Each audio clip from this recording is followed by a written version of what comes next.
시청자 여러분 안녕하십니까? 헬로티비 뉴스입니다. 오늘의 첫 소식으로 코로나19 현황부터 살펴보겠습니다. 28일 기준 전국적으로 808명의 신규 확진자가 발생했습니다. 서울에서는 301명의 신규 확진 사례가 나왔는데요. 서울 지역의 확진자는 지난 15일부터 13일 연속 300명대를 기록하고 있습니다. 특히 요양병원 등 집단 감염이 발생한 곳에서 추가 감염이 이어지고 있습니다. 구로구 소재 요양병원과 요양원에서는 신규 확진자가 11명 발생하면서 누적 확진자가 170명으로 늘었습니다. 또 양천구의 요양시설에서도 1명이 추가 발생해 29건의 감염 사례가 나왔습니다.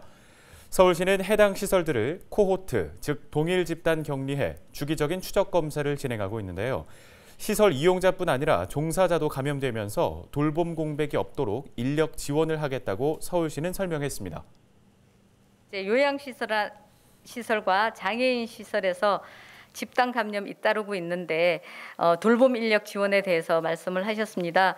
지금 이제 돌봄 인력에 관련되어져서는 저희들이 그 복지 정책실을 통해서 그 인력들 풀을 가지고 있고, 특히 만약에 이 부분이 모자랄 때는 서울시 사회서비스원 긴급 돌봄 지원단에 있는 인력풀을 활용을 해서 돌봄 인력을 최대한 지원하도록 해나가도록 하겠습니다. 이런 가운데 서울시는 새해를 맞아 해맞이 명소에 대한 방역 관리를 강화할 계획입니다. 서울시는 남산공원과 인왕산 청운공원, 응봉산 팔각정 등 해맞이 명소 19곳의 행사를 취소하기로 했습니다. 또 시민들이 많이 몰릴 것으로 예상되는 지역은 출입이 전면 통제됩니다. 해맞이 관광 계획, 올해는 잠시 접으시는 게 좋겠습니다.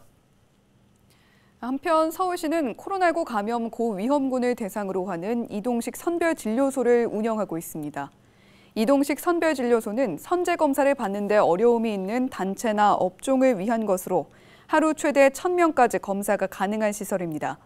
대상은 물류업과 콜센터, 요양병원 등 감염 파급력이 큰 집단과 대중교통, 긴급 돌봄 종사자입니다.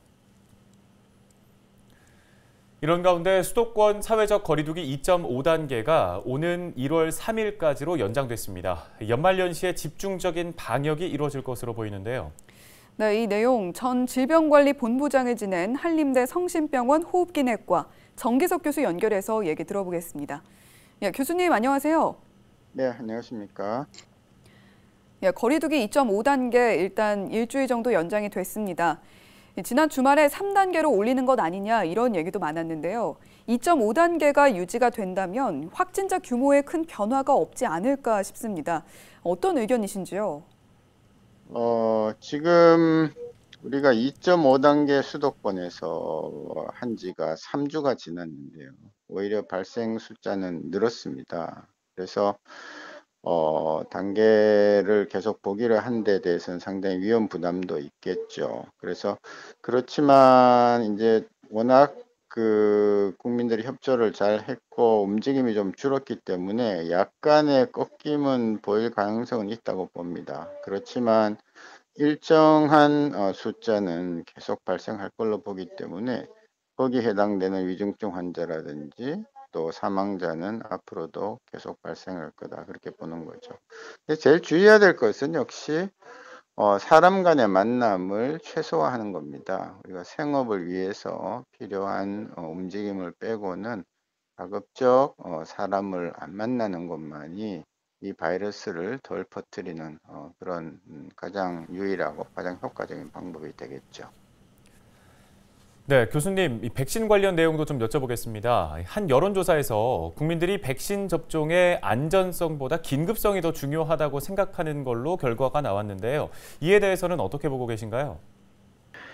백신은 건강한 사람들이 맞는 거기 때문에 안전한 것이 우선이 맞습니다.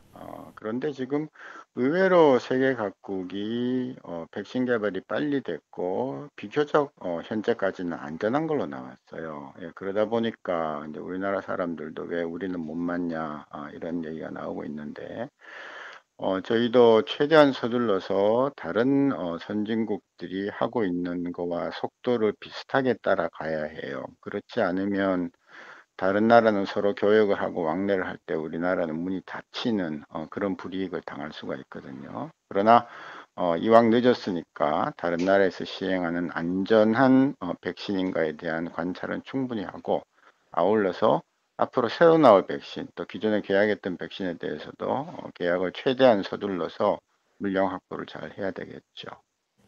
그리고 개인 방역은 뭐 우리나라 사람들이 가장 잘했던 마스크, 예, 정말 마스크 대부분 열심히 잘 하시는데요. 실내에 계실 때도 대화를 나눌 때도 꼭 마스크를 하셔야 돼요. 뭘 드실 때 빼놓고는 마스크를 다 하셔야 돼요. 집 밖에 나오면 마스크 하시는 게 중요하고, 아울러서 이제 부주의로 인해서 손을 통해서 바이러스도 내 몸으로 들어오기 때문에 어, 기회가 될 때마다 손을 씻고 손을 얼굴에 올리지 않는 그런 개인 방역 수칙, 마스크와 손 씻기, 그다음에 아울러서 사람 간의 만남을 최소한으로 줄이기, 예, 이렇게 지켜나가시면 비교적 좀 더 안전하게 이 코로나 팬데믹을 이겨나갈 수 있으리라 그렇게 봅니다. 네, 백신이 다른 전염병들과 비교해서 좀 빨리 나오기도 했고 확보가 됐냐 안 됐냐 여러 가지 말들이 참 많은 상황이어서 불안감이 상당히 높은데 안전성은 확보가 됐다니까 다행입니다. 네, 교수님 오늘 말씀 고맙습니다. 지금까지 한림대 성심병원 호흡기내과 정기석 교수였습니다.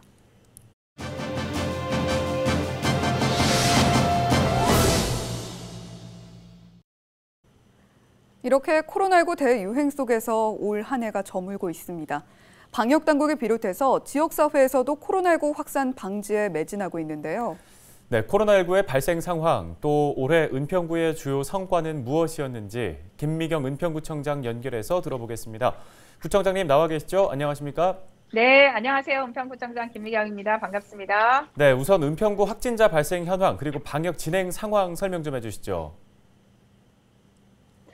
은평구의 현재 그 누적 확진자 수가 668명 정도가 되는데요. 지금 현재 퇴원자가 한 404명, 또 치료자가 한 259명 정도 되시고 안타깝게도 사망자가 5분이 계십니다. 그러니까 겨울철 접어들면서 확진자 수가 급속하게 지금 현재 증가하고 있는데요. 무증상 확진자 수가 무려 25%가 넘어가고 있습니다.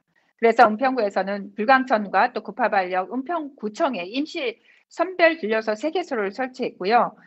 지난 16일부터 무증상자도 익명으로 코로나 검사를 가능하도록 했습니다. 총 8천여 건의 검사를 진행했고요. 40명의 확진자를 발견했습니다. 계속해서 많은 국민들의 선별진료소를 방문해서 적극적으로 검사 받기를 부탁드립니다. 또 추가 감염 확산 방지를 위해서 확진자 발생 당일에 심층 역학조사 완료를 저희가 목표를 하고 있는데요. 신속한 접촉사 분류라던가 전담 공무원 1:1 모니터링, 또 심리 안정 제공과 또 심리 안정 제공 용품과 심리 지원도 진행하고 있는데요. 은평구 자체 생활치료센터도 지금 운영하고 있는데 의료인이 상주하는 165개의 입소 병상을 확보하고 또 가정에서 병상 배정에 대기 중인 코로나19 확진자를 대상으로 해서 유선 홈케어 시스템을 운영해서 1일 2회의 상담 서비스를 제공하기도 하고 있습니다. 그 밖에 자택 대기하거나 또 생활치료센터 입소 중인 응급 환자 발생 시에는 즉각적인 의료 처치를 받을 수 있도록 은평 성모병원하고 협력 체계도 구축하고 있습니다. 네, 어느덧 한 해가 끝이 보입니다. 코로나19 비상 상황이었지만 은평구의 주요 성과가 또 있을 텐데요. 꼽아주신다면 어떤 부분 꼽겠습니까? 우리 은평구는 올 한 해 방역에 주력을 주로 많이 했었죠. 2월 달부터 시작을 했었죠. 그런데 이제 저희 그럼에도 불구하고 살기 좋은 은평을 만들기 위해서 노력을 기울여 왔는데요. 대표적으로 스마트 도시 통합 플랫폼을 구축했고 또 주민이 안전하게 생활할 수 있는 스마트 도시 기반을 다졌습니다. 또 로컬 누들에도 적극 앞장서서 재활용품 처리 체계를 바로잡았고 생활 폐기물 감량을 위한 은평형 재활용 정거장 그린 모어머 사업도 성공적으로 추진하였습니다. 또한 임산부 및 영유아 가정을 위한 아이맘 택시는 운행을 시작한 지 지금 100여일 만에 1,660여 건을 이용해서 높은 호응을 지금 받고 있습니다. 이처럼 구민들과 직원들이 모두 노력한 결과로 지식혁신 스마트시티 최우수상도 받았고요. 도시재생 산업 박람회 대상도 받았고 건강도시 대상, 또 지역복지 사업평가 전국 최고상도 받았습니다. 서울시와 외부 기관 평가에서 49개 큰 상을 받았고요. 총 98개 사업에 저희가 320억 원의 인센티브 사업을 확보해서 역대 최대 성과를 달성하기도 했습니다. 하지만 무엇보다 가장 큰 성과는 코로나19 기간에 은평 공동체의 힘을 확인할 수 있었던 것인데요. 우리 은평 구민들께서 자원봉사자가 만든 친환경 마스크를 비롯해서 또 착한 소비 캠페인이나 착한 건물주 등 은평 전역에 후원의 물결이 일었습니다. 어려운 상황에서도 따뜻한 마음을 보여주신 은평 구민 여러분께 다시 한번 감사드리고 또 이렇게 함께 노력해 주신 우리 직원 여러분께도 진심으로 감사의 말씀을 드립니다. 네, 반면에 당연히 아쉬운 점도 있을 것 같아요. 어떤 부분이 있을까요? 저는 무엇보다 은평의 교통망이 매우 열악한 편인데요. 저희가 이제 교통 때문에 많이 고민도 하고 열심히 하고 있지만 아직도 부족한 부분이 상당히 많이 있습니다. 올해 연신내 GTX A 노선이 착공이 되었죠. 또 서부선 경전철 민자 적격성 조사를 통과됐지만 신도시 개발과 항공운하관 건립 등 교통 수요는 폭발적으로 지금 증가하고 있는데 교통망은 아직도 여전히 부족한 상황이어서 교통 대책이 절실히 필요한 상황입니다. 이 문제를 해결하기 위해서 신분당선, 연장선 조기 착공이 꼭 이루어져야 된다고 저는 생각을 하고요. 올해 정세균 총리도 직접 만나 신분당선 연장 사업의 당위성을 설명드리기도 했고 또 그 이외에도 다양한 노력을 했지만 아직까지 구체적인 성과가 나오지 않아서 그 부분이 가장 아쉬운 부분으로 남고요. 신분당선, 연장선, 또 은평 세길은 통일로의 교통 정체 해소하고 또 서울 서부권의 균형 발전을 위해서는 반드시 필요한 사업이라고 생각을 해서 모든 행정력을 동원해서 조기 착공될 수 있도록 최선을 다하겠다는 말씀을 드립니다. 생각외로 저희는 교통 문제가 가장 아쉬운 부분이라고 생각합니다. 예, 이제 마지막으로 주민 여러분에게 연말 인사 간단하게 부탁드립니다. 연말 맞아 더욱 강화된 사회적 거리두기의 피로감을 느끼실 국민 여러분께 정말 너무 죄송하기도 하지만 이제 해피 백신을 드리고 싶은데요. 스스로를 응원하는 격려 백신이 필요할 것 같고 또 코로나19가 곧 종식될 거라는 희망의 백신, 또 방역 수칙을 실천하는 실천 백신을 맞아 이 위기를 슬기롭게 극복해 나가기를 제안드립니다. 지금은 무엇보다도 국민 여러분들의 협조가 굉장히 절실할 때인데요. 연말 연시에 5인 이상의 모임은 하시지 않고 또 꼭 필요한 경우가 아니라면 외출을 자제해 주시기를 부탁드립니다. 다가오는 신축년은 소의 해이죠. 저 역시도 은근과 끈기로 한 길로 나가는 소의 마음으로 바이러스로부터 은평 구민을 지켜내고 또 예전의 일상으로 돌아올 수 있도록 최선을 다하겠다는 말씀을 드립니다. 은평 구민 여러분, 2020년도 코로나19 위기 속에서도 협조해 주시고 인내해 주셔서 다시 한번 감사드리고요. 새해에는 더욱 건강하고 행복하시길 기원드립니다. 고맙습니다. 네, 잘 들었습니다. 지금까지 김미경 은평구청장과 얘기 나눠봤습니다. 고맙습니다.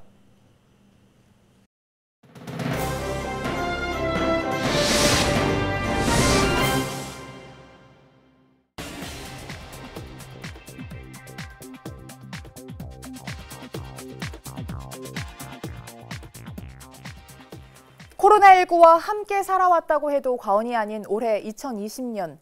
이에 대해 사람들은 어떤 생각을 하고 또 그 생각은 어떻게 변화해 왔을까요? 코로나19의 연관어가 어떻게 변화했는지 빅데이터를 활용해 살펴봤습니다. 2월에는 신천지 키워드가 눈에 띄네요. 이 대구 신천지에서 집단 감염이 발생하면서 이 전국적으로 연쇄 감염이 진행됐습니다. 그리고 확산세가 잠시 주춤해지는가 하더니 5월에는 이태원 클럽을 중심으로 확진자가 다시 급증하기 시작했습니다. 관련 키워드가 새롭게 등장한 게 보이시죠? 확진자 증가세가 줄어들던 9월에는 민족 대명절인 추석에도 많은 국민들이 가족 간의 만남을 자제하며 방역에 동참했습니다. 11월에는 온라인이라는 키워드가 상위권으로 올라왔네요. 코로나19로 비대면 방식이 점차 확대되면서 온라인 수업, 온라인 면접, 그리고 온라인 축제 등 어느새 우리의 일상이 참 많이 바뀌었습니다. 마스크 착용도 의무화됐습니다. 이제 대중교통이나 식당 등 다중이용시설에서 마스크를 제대로 쓰지 않으면 최대 10만 원의 과태료를 내야 합니다.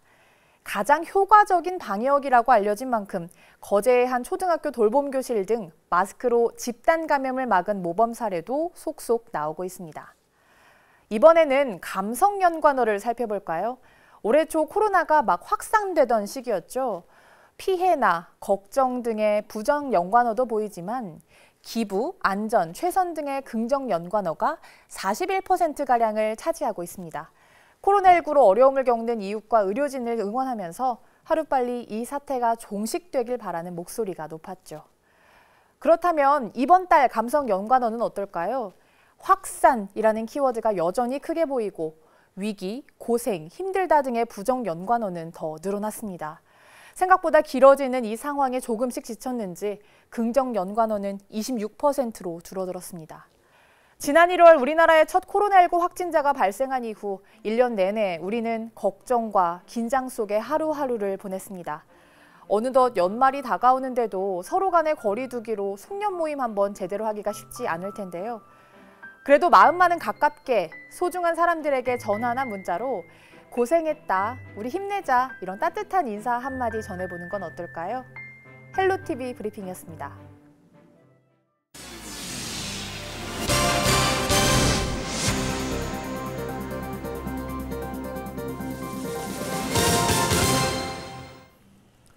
다음 소식입니다. 한국은행이 내년에도 통화정책 완화 기조를 유지하겠다고 밝혔습니다. 다만 역대 최저 수준으로 기준금리를 낮춘 이후 가파르게 증가하고 있는 가계부채, 부동산과 주식시장 과열 현상 등 금융 불균형 위험에 한층 더 유의해 통화정책을 펼치겠다고 강조했습니다. 김종민 기자입니다. 오늘 금융통화위원회는 한국은행 기준금리를 현재 0.50%로 유지하기로 결정했습니다. 오늘 한국은행 기준금리를 현 수준에서 유지하기로 한 금통위의 결정은 전원 일치였습니다. 한국은행이 지난달 금융통화위원회 정례회에서도 기준금리를 동결하면서 역대 최저 수준의 기준금리는 반년 넘게 이어지고 있습니다. 코로나19 사태로 인한 경기 침체에 대응하기 위한 조치였는데 효과는 분명했습니다. 우선 국내 총생산, GDP와 소비자 물가에 긍정적 영향을 미쳤다는 게 한국은행의 판단입니다. 또한 금융시장에도 그 효과가 원활히 파급됐다고 보고 있습니다. 기준금리 인하에 따라 시장금리, 여수신금리가 상당폭 하락하였으며 기업 부분의 경우 자금 조달 여건이 개선되고 이자 상환 부담이 완화되었으며 가계 부문도 저소득 계층을 중심으로 이자 상환 부담이 완화되는 것으로. 문제는 역효과, 이자 상환 부담이 줄자 각종 투자 자금 대출까지 늘었고 부동산과 주식 등 자산 시장의 과열도 불러온 겁니다.